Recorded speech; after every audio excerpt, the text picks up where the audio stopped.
Welcome to the Gray Path Podcast. As always, I'm your host, Tony B. Today, we are going to talk about an interesting little lesson here, something I'm calling misguided idolization. And we're going to discuss Kylo Ren and Darth Vader to kind of give us our lens into this concept here. Now, what I want you all to think about as we go through this material today is how all of us, myself, you, I believe everyone here, sometimes we find ourselves blindly following some kind of idol. This could be a celebrity, a politician, a religious figure, even a sports icon. And how often do we find ourselves blindly following these idols while at the same time knowing very, very little information on these particular institutions or individuals, or just being woefully misinformed? So keep that in mind as we go ahead and discuss today. So, like I said, we're going to talk about Kylo Ren, specifically his idolization of his grandfather, Darth Vader.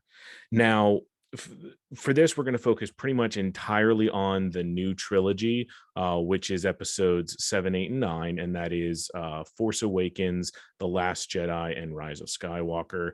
Probably going to spend a lot more time focusing on the first two, Rise of Skywalker. I don't know that I really want to get too much into that.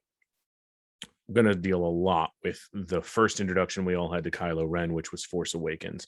So, for those who do not know, Kylo Ren is the son of Han Solo and Leia Organa Solo in the current Disney canon. Now, he was an only child, or so what the canon says. I have my own opinions on that, but he was an only child and kind of in the typical Skywalker fashion was a bit of a brat when he was growing up. From what we understand about the movies, Kylo was force sensitive basically from birth, which isn't much of a surprise when you figure he comes from the Skywalker lineage. So he's got a lot of raw force potential. In the new trilogy, you find out that Leia actually trained for a while to be a Jedi. She trained with her brother Luke Skywalker. So again, it wasn't like they were trying to say, oh, Leia was a Skywalker, so she was force potential, but didn't do anything with it. No, she started training and then decided to forego her training for to continue her career in politics. And of course, who can forget the worst missed opportunity of the new trilogy, which would have been to allow Leia to die in The Last Jedi when she's in the bridge of a ship that's blown up. Instead, she goes all Mary Poppins and soars back through. So I won't get into that because I have a lot of angst and anger about that. Anyway, so it's made very clear when they introduce Kylo Ren in The Force Awakens that he is kind of a Darth Vader placeholder. My opinion of Force Awakens is basically that it's just a retelling of A New Hope. I actually left the theater very upset because it was basically a retelling of that movie, which was disappointing when we've waited this long for the new trilogy. So he's introduced again in a very similar way that Darth Vader's introduced. So in the very first Star Wars movie, A New Hope, Episode 4, Vader's introduced coming aboard the Tantive 4 and killing I forget the dude's first name. He's one of the Antilles, but killing him while seeking out Princess Leia, who he doesn't know at the time is his daughter. When we see Kylo Ren the first time, he's marching ashore, seeking out Poe Dameron, or maybe he doesn't necessarily know it's Poe, but he's seeking out a rebel spy. So similar way they're introduced. Now, as we get to know Kylo, because when we meet him the first time, he's wearing this imposing mask and he's got this highly modulated voice. Again, very similar to Darth Vader when we meet them. However, one of the big issues I take with this, which is kind of why I'm calling this misguided idolization, is it doesn't take long in the movies for us to realize that Kylo's not wearing this mask because he has to. Kylo's wearing this mask because he wants to. And it's really a little silly if you stop and you think about it, because Darth Vader wore his iconic suit and his respirator because he got jacked up when he fought Obi-Wan on Mustafar, and he didn't have a choice. It was either Palpatine sticks him in this walking iron lung or Anakin dies. So you've got Kylo, who is then revealed to be the grandson of Darth Vader, And you find out he idolizes his late grandfather, who, by the way, he's never met. You see that scene in The Force Awakens where Kylo's in his chambers and he's talking to the burned out helmet of his grandfather. And he says, I will finish what you started.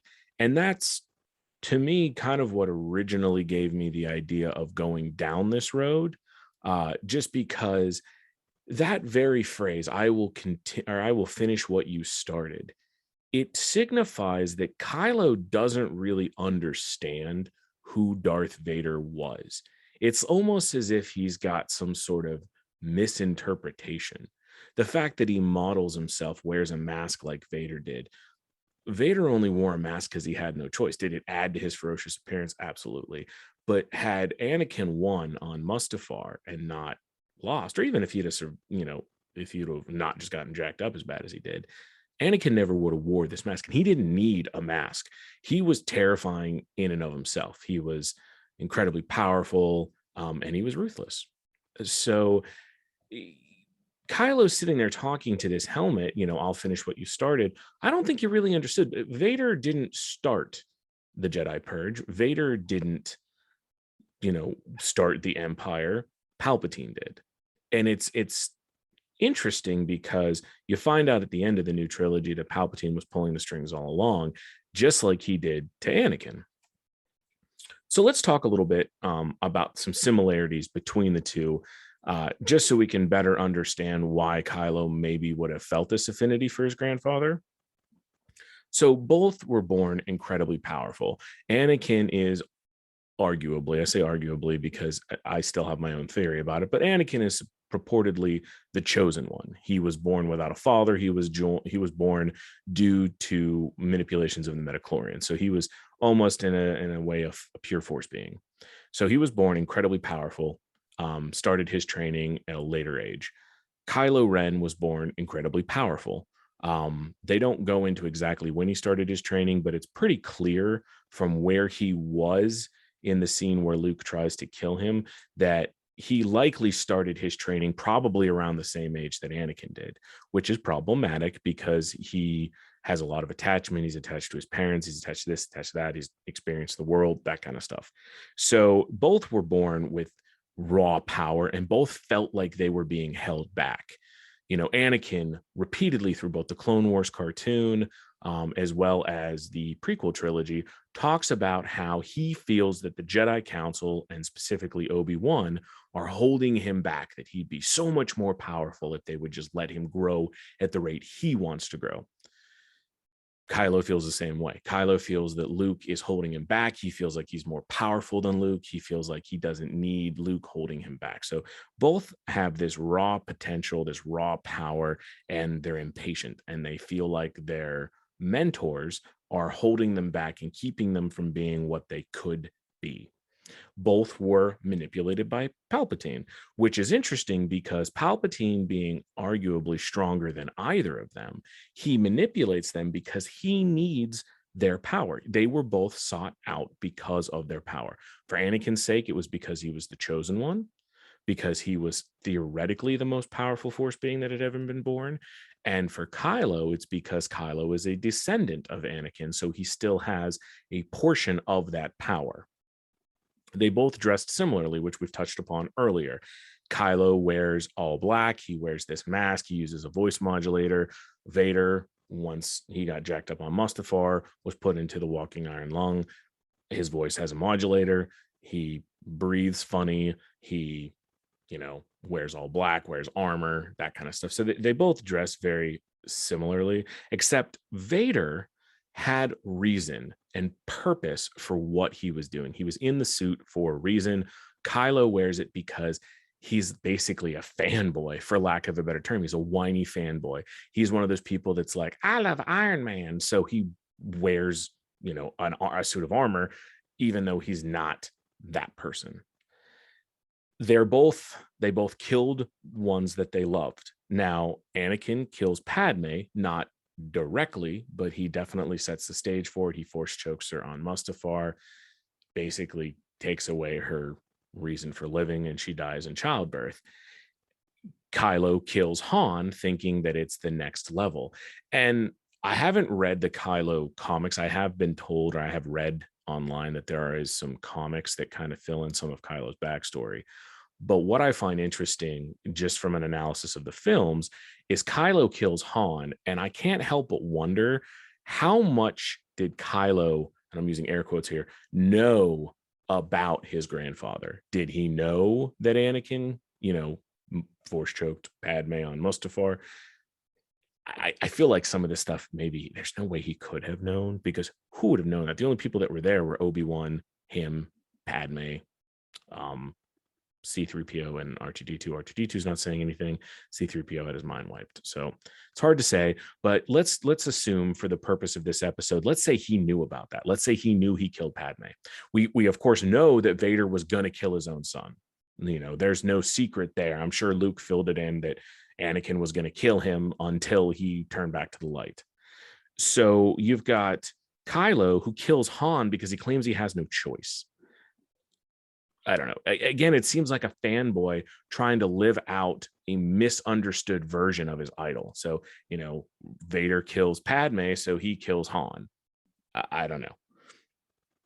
Both feel like they're betrayed by the Jedi. So Anakin felt like the Jedi betrayed him because they held information back from him. Anakin really had his ass chafed when the council granted him a seat, but did not give him the rank of master, which, I'm going to go on a tangent here. I don't know how many of you know this, and this is still canon because it's in the books.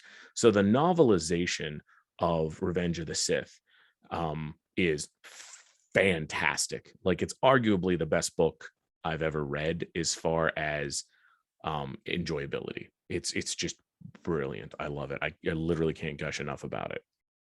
The book does a great job of filling in a lot of details that the movie does not.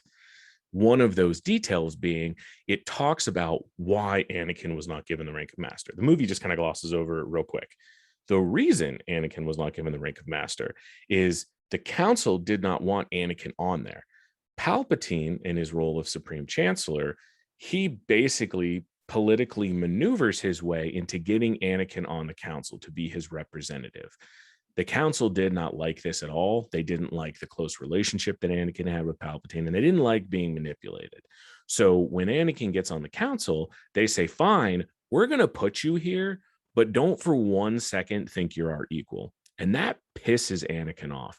On top of it, the other really big thing the movie doesn't even briefly, it doesn't touch on it at all, is the novelization discusses that the reason Anakin wanted on the council so bad is there was apparently information in the Jedi archives about using midichlorians to extend life. He felt that there was information in there that could help him save Padme, because he kept having these nightmares that Padme was dying.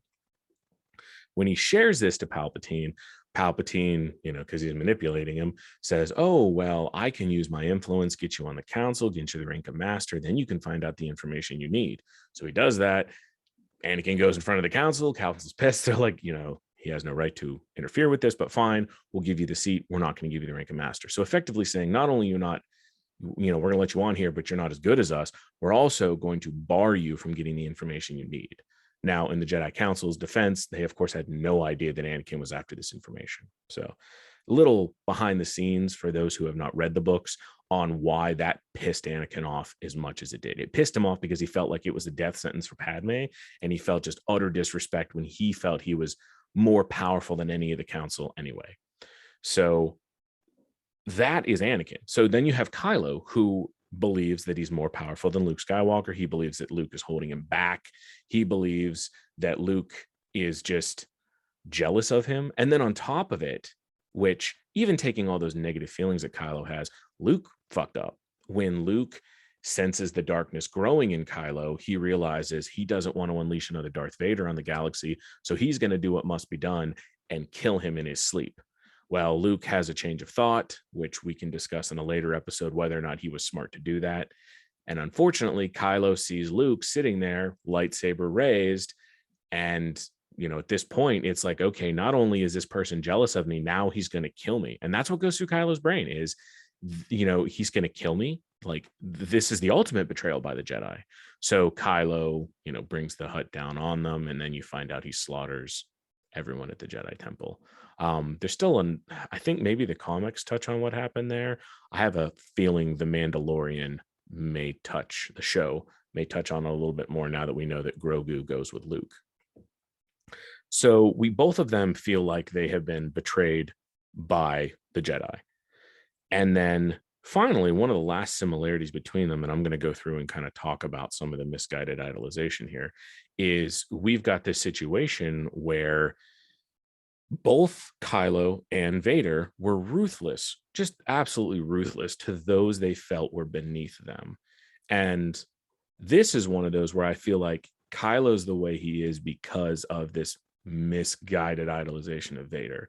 So when I say ruthless to their subordinates, I'm talking about how Vader treated Imperial admirals and basically anyone in the Empire, and how Kylo similarly deals with the people. So Vader was known that if you question him, he'd force choke you.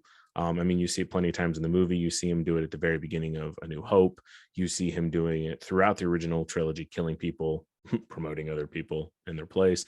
You know, you see that absolutely cheesy fucking line.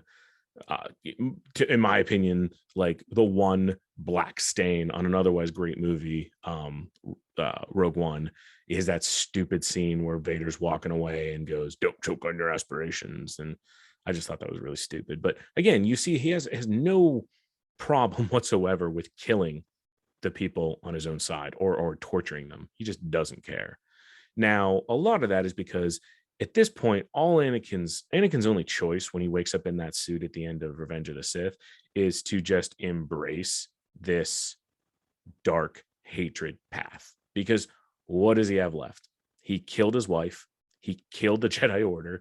Everyone he knew and everyone he loved is gone or hates him. So he really just embraces the role of villain. He knew that he was a villain and he just embraced it.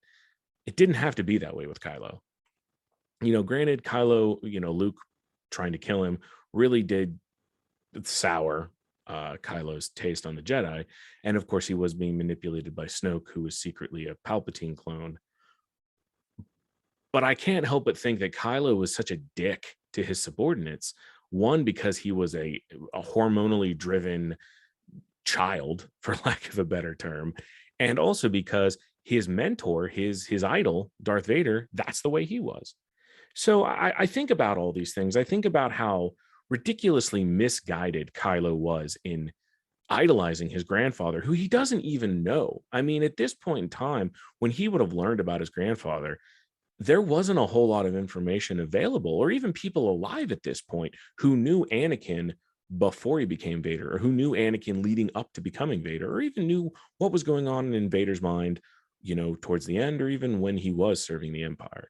So, and that brings me to what I want to talk about today, this concept of we follow or we idolize people or institutions without really understanding who they are. Now, like I said, a t-shirt I was wearing with Kylo on it is what gave me the idea. It was that particular quote, "I will finish what you started," gave me the idea of tackling this concept. But what really pushed me to doing this episode was actually a couple that I met when we were in Jamaica. So I just got back from Jamaica 2 days ago. I was there for a week, had a blast. My girlfriend and I went. It was my first time in a tropical island in the Caribbean. It was really cool. And I think it was our second or third, like it was second to third last day. So we left on Saturday. I want to say we met these people on Wednesday or Thursday. I can't remember which day it was, but we met this couple, Stephanie and Mike, and they were super cool. We hung out with them, we chatted with them. They were very interesting people. And throughout I believe it was like 2 days that we encountered each other, I had some long conversations, specifically with Mike. We had opposing political views. But what was really interesting to me was as we discussed this, and it was so great to be able to have a conversation with someone who does have an opposing ideology, but to be able to actually have discourse with them, actually have an open conversation where we're not trying to change each other's minds. We're not trying to argue or fight or say I'm right and you're wrong, really just kind of hashing out these ideas. And as we discussed these things, we started discussing information that maybe the other person didn't know. Oh, did you know this? Oh, did you know that? Posing questions to make the other one think. And it was fascinating to me because I began to realize that maybe some of my beliefs and misconceptions, or I'm sorry, some of my beliefs were shaped by misconceptions. He began to realize that maybe some of his beliefs were shaped by either misconceptions or missing information. And it was just really interesting to have that kind of conversation, especially now, because both Steph and Mike are Americans. So they're both from, they're from the US. They're actually from Pennsylvania, not too awful far from where I live, which is, of course, ironic. You go to Jamaica and you meet somebody who lives a few hours from you. But anyway, just having these conversations with someone who comes from a different background, has different beliefs, has different sets of ideology, but able to have these open conversations really made me realize how much we do as individuals. We carry these idolizations, and there's a lot of pride in this too. We carry a lot of these things where we look up to someone, an institution, an individual, a politician, whomever, and we put them on a pedestal. We idolize them. We put them up there. And it's hard when presented with new information. It's hard to realize maybe we were wrong to put them on the pedestal, or maybe we were misguided to put them on the pedestal, or maybe we were right. Maybe they should have been put on a pedestal in the first place. I guess what I'm getting at is a lot of ego and pride goes into this. And I think it's what's so difficult to talk to people these days, especially people with opposing viewpoints, is our pride gets in our way. We don't want to be wrong. So we close our mind to new information. We close our mind to people presenting new facts, new things to ponder and to think about, which could change our perception. And again, I'm going to use what I call the big three here, the big three that are guilty of this, primarily religion. I think religion is probably the second worst use of these misguided idolizations. And it's because a lot of established religions are very, very old. I mean, we're talking religions that are thousands of years old. Well, and again, I don't want to get political. I don't want to get super into religion on here because I think it just kind of pushes away from the message. But I will say this, to me, it's very strange how these organized religions can really push their agenda based on texts that are written thousands of years before. And I mean, it's just, regardless of how you feel about an individual religion, I think we can all agree that what was the commonplace 3,000 years ago is likely not commonplace today. So while I'm sure there's morals and lessons that can be gathered from this information, literal text reading, I think, is just problematic. And I think that is probably some of the worst misguided idolizations. I mean, you have people who look at these holy books and they idolize them and they say, this is word for word the way the world is. That's a tough sell. That's a tough sell when you're talking about taking concepts that maybe were the case 3,000 years ago when the world was vastly different and trying to apply them to modern day. Now, I'm not saying that any particular religion is wrong or right. What I'm saying is perhaps people need to open their mind to new information. Not that I'm trying to get people to go out and contradict what they believe in, but what I'm saying is if you believe X and new evidence is brought forward that says maybe X is more like Y, have an open mind. Have a conversation with someone who doesn't agree with you, but have a real conversation. Don't go in there thinking you're going to change their mind. Don't go in there with the thought process of you're listening only so that you can speak again. Listen to the things they're saying, mull it about. Take the idea and hold it in your hand inside your brain and twist it left and right and up and down and look at it. And maybe it's something you agree with, and maybe it's something you don't agree with, or maybe it's just something that makes you think in a way you didn't think before. But by doing that, by having these open minds, by having the ability to look at something and understand that we all don't have the answers, there's not one of us that knows everything. So if you look at this new information and you at least give it a chance, I'm not saying believe it. I'm not saying go out there and prescribe to everything. I'm saying go out there with an open mind and at least listen. And, I'm sure a lot of times you're going to be like, okay, I listened and that's fucking crazy. And that's cool. But at least go into it with an open mind. Once you start closing your mind, you become just as bad as everybody else. And to try this back into Star Wars, it's no different than how the Jedi thought that they were super enlightened and that they had the right way to do it. But guess what? They were dogmatic. They idolized the light side of the Force, and everything that they did that contradicted their light side view, they felt was evil. Sith were no different. The Sith, they basically, their religion is the dark side of the Force, and anything that contradicted the dark side of the Force to them was evil, or whatever term you want to use, was wrong. But the gray Jedi, the people that I prescribe to, they look at the whole thing and they listen to each side and they pick and choose what works for them, and they choose their path based upon that. Politics is the number one worst, in my opinion, the worst proponent of this misguided idolization. And especially within the last, 12 to 16 years, we have these politicians who get celebrity status and they become these cults of personality. And I'm sure it's been going on a lot longer than that. But, I'm only 36, so I can only really speak from my own personal experience. But I see these politicians that make larger in life. And it's like people seem to forget politicians are not celebrities. Politicians are servants of the people. That is what they're designed to be. They're not meant to be rock stars. They're not meant to be idols. They're not meant to be celebrities. They're meant to be servants of the people. And that message seems to have been lost. So you have all these people that are idolizing these politicians and creating these cult of personality. And I run into a problem because, anytime you have one of these big charismatic leaders, it's not that hard to start picking them apart. And I can respect someone who still follows a particular politician if they acknowledge the facts and truths about them.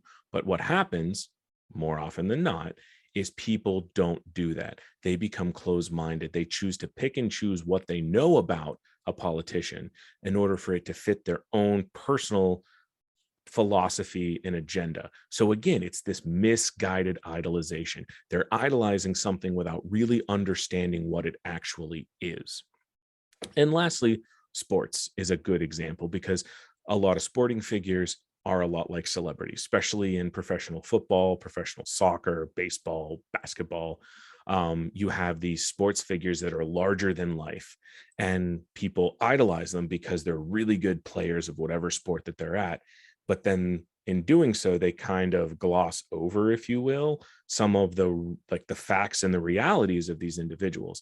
So, that's just more of an opinion. I was just trying to point out something other than the big two, which is religion and politics. Those have some real world ramifications. I don't know if necessarily sports do, but I figured it was another good example to use. So the question is if we all experience this from time to time, what can we do to identify if we are in a cycle of misguided idolization, and what can we do to change it? What can we do to break that cycle? Well, I think the first thing that we can do, one of the most important things we can do, is be open-minded. Be willing to change your mind if presented with information that is valid, and even if it contradicts what you believe in, if it's valid information that can be supported factually and you're open-minded, be willing to change your mind. Understand that changing your mind, there's nothing wrong with that. There's nothing wrong when presented with new information to go back and say, well, you know what? I know I used to think this, but you brought up a good point. I'm going to think about that. That's probably going to change how I think. It's not contest, and I think that's, especially in America, we run into this problem all the time. People get offended if they're presented with information that challenges the status quo in their brain. That's stupid. We cannot grow if we don't have an open mind. If we go into things thinking, well, this is the way it is and this is the way it's always going to be, and I'm, what is that, an old dog can't learn new tricks, I'm too old to change my mind, I can't possibly change my mind. Well, you're going to eventually grow stagnant and the world is going to move on without you. So what's one of the best things we can do to break this cycle? Have an open mind. Be willing to change your mind. And now to clarify, I'm not saying go out there and just change your mind willy-nilly. If someone makes a compelling argument to you, or if new information comes forward, understand that changing your mind is not a slight against you. There's nothing wrong with changing your mind. If anything, it's a sign of enlightenment. Next, engage in conversation with people who disagree with you. Now, that's a tough one because, especially in America right now, especially in American politics, it seems to be a culture of who can yell the loudest. And I hate it. Whether it's the far left, the far right, I don't care. These people, these extremists on both sides of the aisle that are just screaming as loud as they can, it's disgusting. It's gotten to the point where it's so hard to even just want to talk to someone who doesn't agree with you because it's this us versus them mentality, and it's terrible. But what I'm saying is take a chance. I mean, don't go out there and talk with a fanatic because it's going to be very difficult to get through to someone like that. And it's going to be a lot like banging your head on a wall. But seek out people who maybe they believe differently than you, but understand they're not the enemy. There's no enemy in this. We're all human beings. If they have a different viewpoint and they're willing to discuss it with you, have that conversation. Like I said, the several conversations I had with this Mike individual when I was in Jamaica, some of the most enjoyable conversations I've had in a very long time. Because while we definitely disagreed on a lot of things, we were respectful about it and we were willing to listen to the other person. And it was a fantastic experience. And I think that is one of the second most important things we can do is to go out there and seek out these conversations with people who disagree with us. Because even if it's just like small baby steps over time, maybe we can all be a little more open-minded and stop this stupid belief that changing your mind somehow makes you less than. And finally, I think one of the ways to break this cycle is learn to forgive yourself and learn to forgive others. I mean, how many families during the last several presidential cycles have been torn apart because they believe different political ideologies? It's disgusting. How many families have been torn apart due to religion? I mean, it's disgusting to think about it. People get into this head where, just because you thought something at one point in time, it becomes some sort of unforgivable act. And maybe this is a controversial statement. I'm sure there's lots of people I know on both sides of, religion and political aisles that'll come back and say they disagree with me here. But I really think that we need to be a lot more forgiving of ourselves and a lot more forgiving of other people. If someone believes something and it disagrees with what you believe in, talk to them about it. Don't hate on them. Don't persecute them. Don't yell and scream at them. If they're believing something that's dangerous, if they're believing something that's damning other people, talk to them. Maybe you can present something they didn't see, and if they finally come to a point where they realize that these hateful ideologies aren't their way, forgive them. It's a tough thing to do. It's a tough thing to forgive someone who maybe believes something that's in complete contrast to what you believe. And probably the hardest thing is to forgive yourself. Maybe you're someone who had this hateful ideology in your heart, and over time, and for whatever reason, you've managed to grow beyond it. Learn to forgive yourself. Learn to understand that life is trial and error. So, that's all I really want to talk about today as far as that's concerned. I was just I was really inspired by meeting this couple. They were just super cool, super friendly people. And I really enjoyed it, and I thought it was a lesson that I would just really wanted to share with you guys. So as far as what's coming up here on the Gray Path, I'm quite excited. This upcoming Wednesday, I will be recording I will actually be guest starring. I don't know what term you want to use. I will be on someone else's podcast. I'm going to be on the Positive Side podcast with Jeremy Todd. I'm crazy excited for this. It's a podcast I personally listen to a lot. I'm really stoked to be on there. I'm really interested to see what kind of questions he's going to have for me. And Jeremy is actually going to be recording an episode for The Gray Path with me. So he's going to be on this show. We're going to record this upcoming Sunday. So I'm not sure when my episode will come on for the Positive Side, but as soon as it does, I'll make sure to share it all over Facebook, all over YouTube, all my social media outlets. I'm going to share it so that way you guys can get an idea of some of the other podcasts that are out there, kind of see me on someone else's show. I'm super excited for it. And like I said, Jeremy's going to be on my show. We're going to record next Sunday, which means likely it'll probably get released as next Monday's episode. Additionally, I have got all kinds of fun episodes in the works. I spoke on some of our past episodes about some good, sorry, brain fart here, some good co-op episodes where I'm going to have people on the show. I also have some really good individual episodes coming up. I'm going to be doing an episode on the blind side of honor, focusing on the character from Game of Thrones, Ned Stark. I'm going to be doing an episode focusing on the show WandaVision, and discussing how our traumas shape our reality. I have an episode in the works based on the Parks and Recreation character Jerry Gergich and the concept of self-love.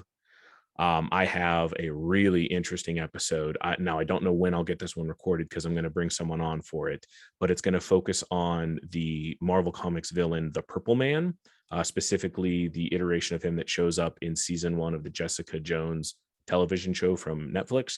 And the topic of that episode is going to be escaping manipulative relationships. I think that's going to be a really powerful episode. I actually really can't wait to get around to that.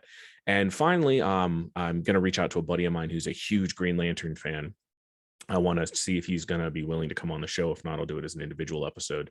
But I want to talk about the Green Lantern Corps and construction, constructing things in your life through the process of manifestation. I think that's going to be a really fun conversation, a really fun thing to go over with everybody. So that's just a few ideas of some of the stuff that's in the works right now. Again, keep in mind, new episodes every Monday. I hope to be releasing even extra episodes throughout the week. I'm going to be reaching out to a lot of other podcasts because I'm hoping to go on a lot more. I'm hoping to bring some people over. My buddy Jeremy Todd actually just put me in contact with an individual who's like one of his best friends, who I really want to have on the show for a conversation about the unifying force. So once I can get that scheduled, we'll get that put into the works. As always, just some really fun, exciting things to go on. If you're not a fan, or if you haven't gone over to the Facebook page, it is The Grey Path, GREY. Please go right over there. Please give it a like and follow. I'm posting, I post new episodes on there. I post a lot of inspirational messages on there. I post things related to Saber School. If you're a fight choreography fan, if you like lightsabers, that kind of stuff, jump over to Saber School Facebook page, give us a like. On YouTube, it's The Grey Path. I've got Saber School videos on there. I've got the video versions of these episodes. I'm a little behind. I need to put together a video montage from the Iceland trip. I'm going to try to put together some information from my Jamaica trip, get those up there. Just all in all, just a lot of fun stuff going on. If you're in the Pennsylvania area around Altoona in October, come down to Sci-Fi Valley Con. I'll be there as the Grey Path. I'm doing a panel. I'll be there from Saber School. We've got some live lightsaber battles going on. They're going to be super cool. We're in the process right now of training for them and putting them together. So just all around fun stuff. Really hope if you guys are liking what's going on, send me a message. Just let me know. If you have fandoms you want me to discuss, send me a message. Let me know. I'd love to really connect with everybody. So as always, I'm Tony B. This is the Grey Path Podcast, and you all be safe out there.